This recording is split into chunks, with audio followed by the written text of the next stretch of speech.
얼마 전에 에디슨에 대해서 여러분에게 이야기를 해드린 적이 있었는데, 에디슨은 참 대단한 분이죠. 에디슨이 없었다면 우리 전 세계가 이렇게 발전하지 못했을 거예요. 그런데 에디슨이 말년에 이르러서 점점 고집이 세졌다고 합니다. 남의 말은 들으려고 하질 않아요. 점점 더 고집이 세진 이유가 과연 무엇일까요? 발명왕이라는 말을 듣기 시작했을 때부터가 아닌가라는 생각이 들어요. 1000개가 넘는 것을 발명하고 그것이 상용화가 되고 이런 과정 안에서 사람들이 우러러봅니다. 그런 삶 안에서 겸손하기는 참 쉬운 게 아닌 것 같아요. 왜냐하면 다른 사람의 말을 들을 가치가 별로 없다라고 여기기 때문에 그렇습니다. 교만이라는 것은 나 잘난 체 해야지, 그러면서 사람들한테 좀 나를 내세워야지, 이 정도 수준이 아니라 정말 그렇게 여기는 거죠. 나는 대단하다. 다른 사람들은 나보다 못하다. 그러니 그들의 말을 들을 필요가 없다라고 여길 때 문제가 생겨나는 것입니다. 추궁기를 발명하고 나서 계속 그것을 생산하는 것을 고집하고 있었는데 자식들이 와서 이렇게 말합니다. 아버님, 지금은 라디오가 대세입니다. 그러니까 우리도 라디오를 만들어 보죠 라고 말해요. 근데 에디슨은 이렇게 말합니다. 사람들은 곧 라디오에 실증을 낼 거야. 왜냐하면 본인이 선택하는 것이 아니기 때문에, 내가 선택하지 않고 흘러나오는 것을 듣기 때문에 조만간 라디오를 떠나서 다시 돌아올 거야 라고 말합니다. 근데 그렇지 않았습니다. 점점 더 라디오는 많이 팔렸고 추궁기는 많이 팔리지 않았어요. 나중에서야 후회하고 라디오 사업에 뛰어들지만 2년 만에 200만 달러가 손해를 보고 사업을 접게 됩니다. 그리고 나중에는 식물들 안에서 고무를 뽑아내겠다. 그래서 미국을 고무 생산국으로 만들겠다 라고 하면서 자꾸만 연구를 했대요. 주변에서 말려도 계속 그렇게 했다고 합니다. 5년 안에 그렇게 될 것이다. 어쨌든 고무를 만들긴 만들었는데 그 과정이 너무나 복잡했대요. 결정적으로 질이 안 좋았다고 합니다. 팔리겠습니까? 이거 너무 열심히 만들었으니까 우리가 사줘야지, 그래요? 그 사업도 망할 수밖에 없었대요. 과연 에디슨이 몰랐을까요? 그렇게 똑똑한 분이 몰랐을까요? 그렇다면 우리는 어떻습니까? 세상을 살아가면서 내가 어떤 고집을 부릴 때 정말 그것이 합당하기 때문에 고집을 부립니까? 아니면 고집을 부리기 때문에 점점 더 고집에 내가 휘말리고 맙니까? 때로는 그럴 때가 있습니다. 나도 이런 줄 알았어요. 그래서 이야기를 하다 보니까 점점 어때요? 그 사람의 말을 들으니까 내가 틀린 것 같고 이 사람 말이 맞아요. 그럼 어떻게 하죠? 부부 간에 또는 가족 간에 다른 사람 간에 어떻게 합니까? 그렇구나. 내가 이렇게 생각했는데 그게 아니었구나 라고 하면서 사과하고 듣습니까?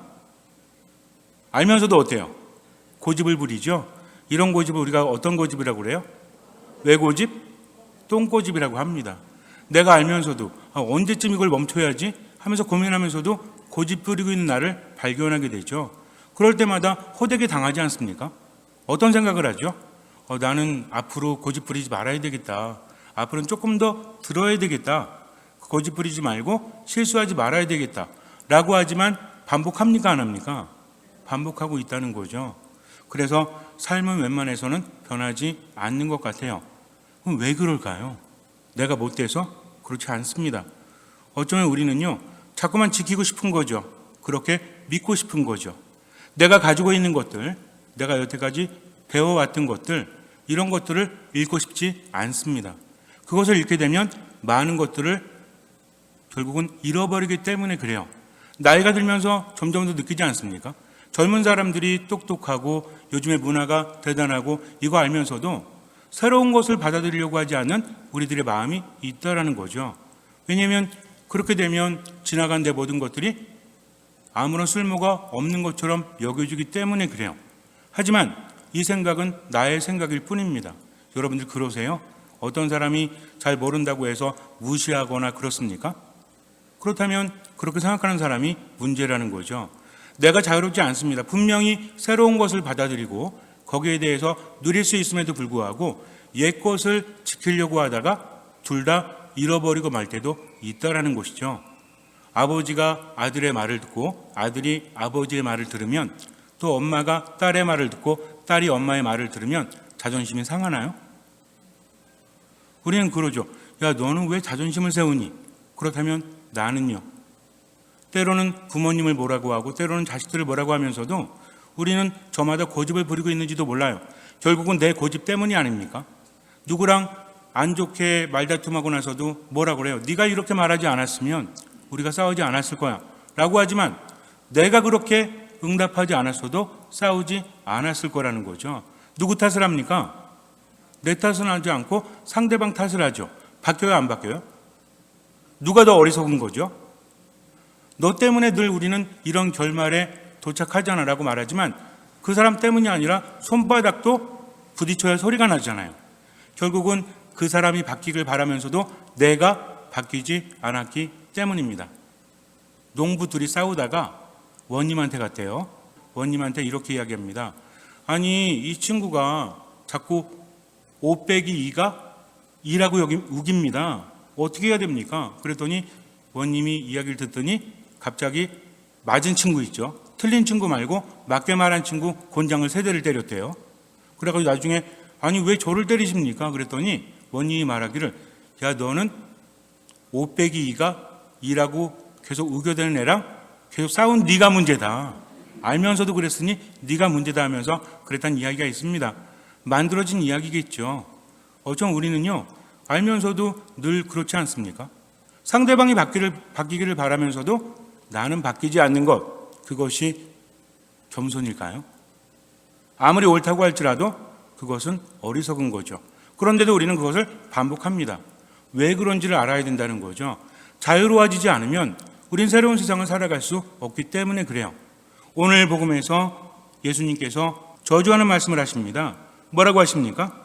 불행하여라 너 코라지나, 불행하여라 너 벳사이다야. 너에게 일어난 기적들이 티로와 시돈에서 일어났더라면 그들은 벌써 자루옷을 입고 죄를 뒤집어쓰고 회개하였을 것이다 라고 하십니다. 코라진, 벳사이다, 또 한 군데가 어디죠? 카파르나움. 이 세 고을은 예수님께서 아주 사랑하셨던 곳이에요. 예수님께서 자주 가셨던 곳입니다. 다른 지역에 비해서 기적도 많이 행하신 지역이죠. 코란진이라고 한다면 갈릴레아 호숫가에서 좀 높은 데 있습니다. 해발 200m 정도 된대요. 근데 갈릴레아 호숫가가 워낙 낮기 때문에 굉장히 높은 곳에 위치한 것처럼 보인다고 합니다. 여기는 나무들이 많은 곳이라는 뜻을 가지고 있는 것처럼 굉장히 많은 나무들이 있었고 또 밀을 생산했대요. 풍족한 곳이었죠.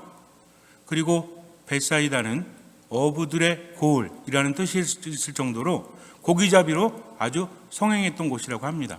카파르나움은 어떤 곳이죠?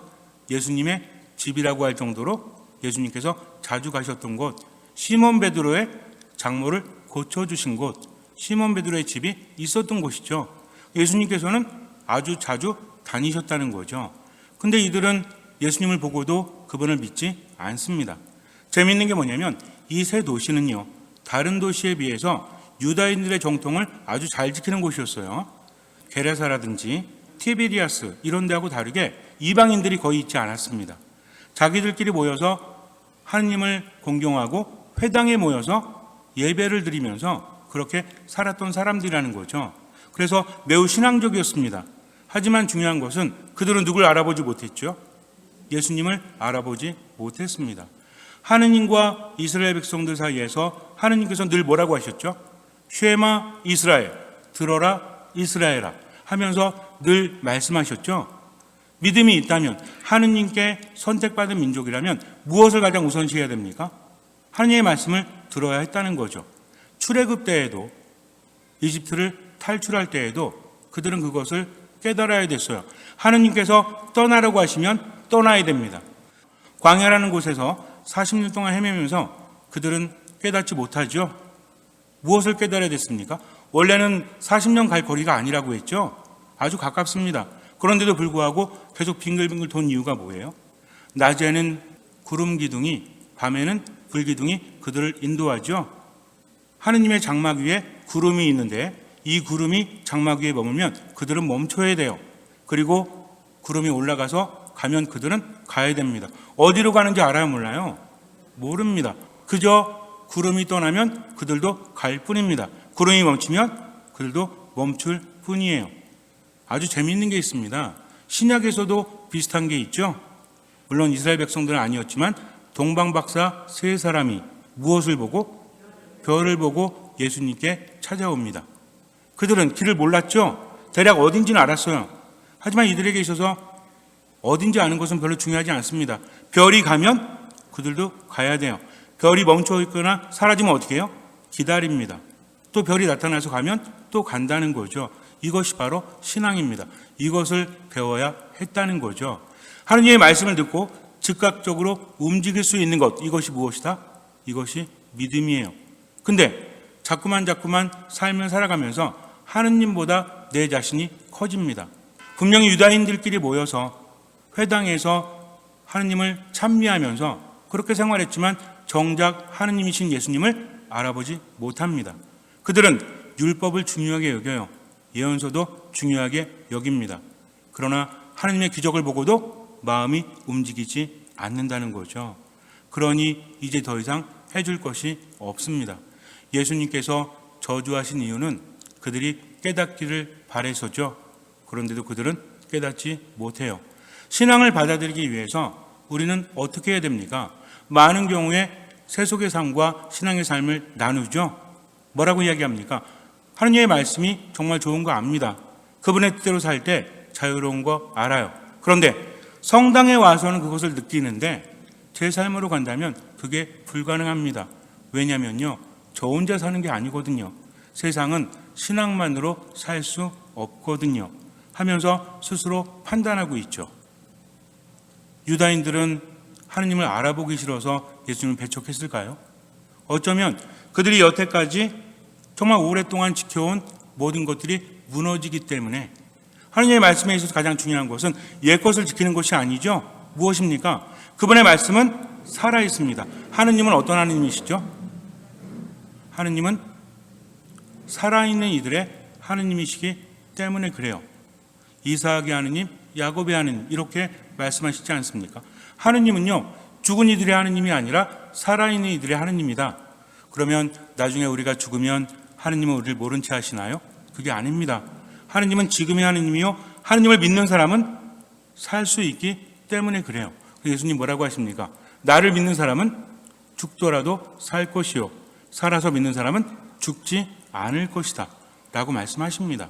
즉 하느님을 믿고 예수님을 믿는 사람들은 죽지 않고 언제를 살아간다? 지금을 살아간다는 것이죠. 이것이 바로 믿음이에요. 때로는 힘들고 괴로워도 뭐라고 말합니까? 신앙이 있는 사람은 주님, 당신 안에 머물러야 되는데 제가 나약합니다. 주님 믿습니다. 그러나 믿음이 없는 저를 도와주십시오 하면서 주님의 도우심을 청하는 것이 바로 최선이라는 거죠. 비슷해 보여도 다릅니다. 분명히 좋은 거 아는데도 저는 능력이 없습니다. 상황이 여의치 않습니다.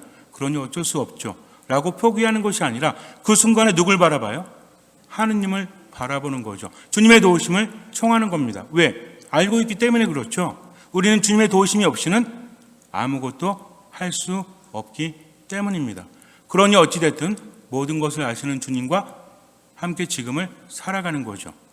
다만 우리가 조심해야 될 것은 나는 고집을 부리고 있지 않은가.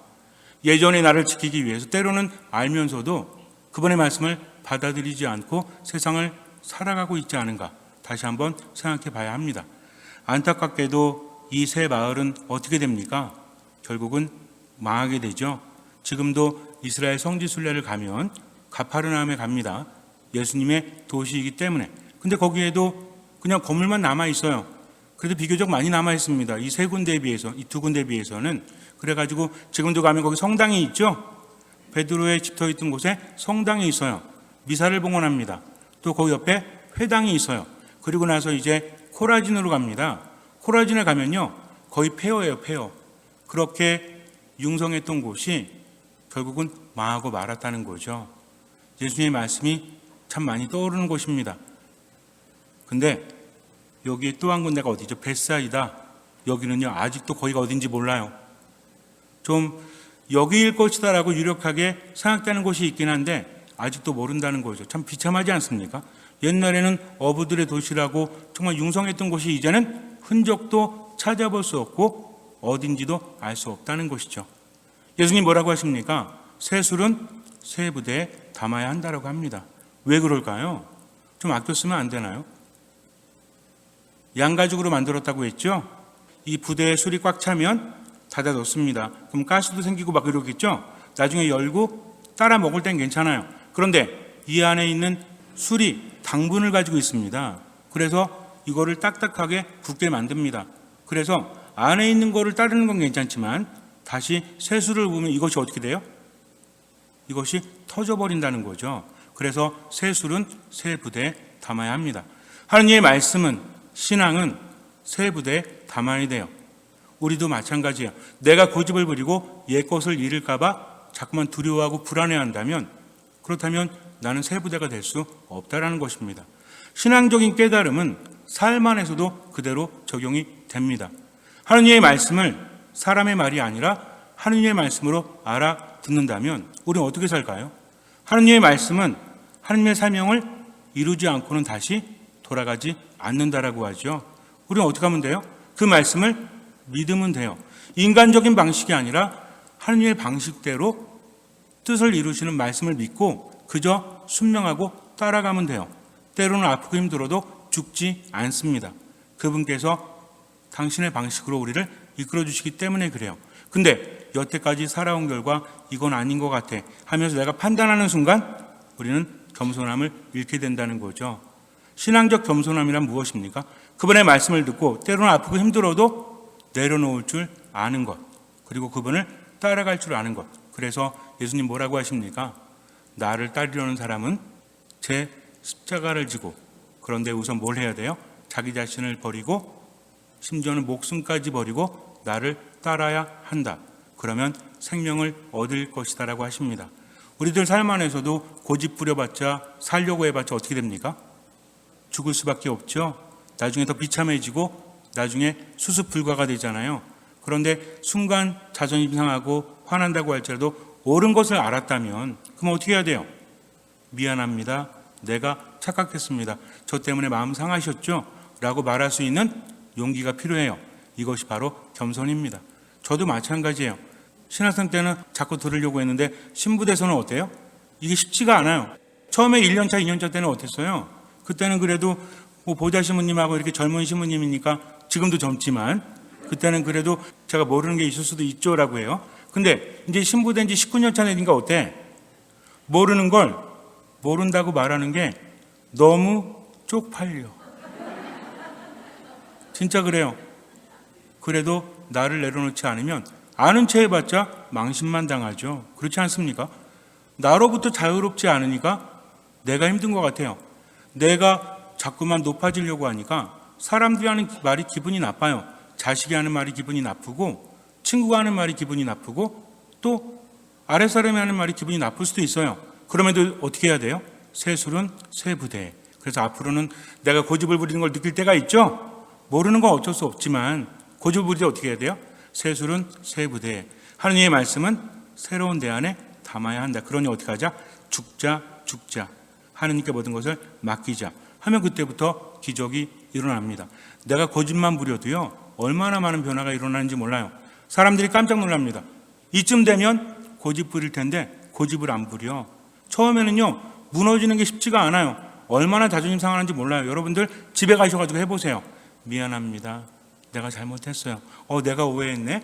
라고 인정하는 게 어렵죠? 정말 이거 진짜 힘듭니다. 그래도 해보면 어때요? 처음에만 어렵죠. 한 번 무너지고 두 번 무너지고 우라통이 터지고 화딱지가 나요. 그럴 때 멈추면 안 돼요. 어떻게 해야 돼? 끝까지 죽어야 됩니다. 어떻게? 그냥 죽으면 안 된다고 했죠? 그냥 죽는 건 무슨 죽음이다? 개죽음이다. 저희 집 강아지한테 미안하긴 하지만 그런 죽음이 아니라 하느님 안에서 모든 것을 맡기는 죽음, 그래야만 된다는 겁니다. 십자가 위에 예수님이 계시지 않다면 그 십자가는 아무 의미가 없어요. 그냥 사용도구일 뿐입니다. 그러나 십자가가 구원의 도구가 된 것은 예수님께서 매달리셨기 때문에 그래요. 우리는 십자가를 바라보는 게 아닙니다. 누굴 바라보는 겁니까? 십자가 위에 계신 예수님을 바라본다는 거죠. 잠시 눈을 감으세요. 이제는 스스로부터 자유로워져야 됩니다. 자존심이 좀 상하면 어떻습니까? 죽는 것보다는 난데. 기분이 좀 나쁘면 어떻습니까? 그래도 다른 사람들이 산다면 나도 살기 때문입니다. 내 삶을 돌아보고 하나님을 내 안에 모시기 위해서는 내 고집을 버려야 됩니다. 삶이 힘들기 때문에 그분의 말씀대로 사는 게 힘든 게 아닙니다. 내 고집을 버리지 않기 때문이죠. 내 판단을 버리지 않기 때문입니다. 이제는 주님만 바라보고 내 안에 있는 고집을 내려놓을 수 있도록 기도하십시오. 기도하지 않으면 아무것도 안 돼요. 고집 꺾어야지. 이제는 겸손하게 살아야지. 마음만 가지고는 되지 않습니다. 예수님 뭐라고 하십니까? 기도하지 않으면 그런 일을 할 수 없다라고 하십니다. 주님께 모든 것을 맡겼으면 주님의 도우심을 청하면서 아무것도 판단하지 말고 지금 그대로 주님께 봉헌하면서 최선을 다해서 살아가십시오. 주님께서는 그 믿음을 보시고 우리 삶에 놀라운 기적을 일으켜 주실 것입니다.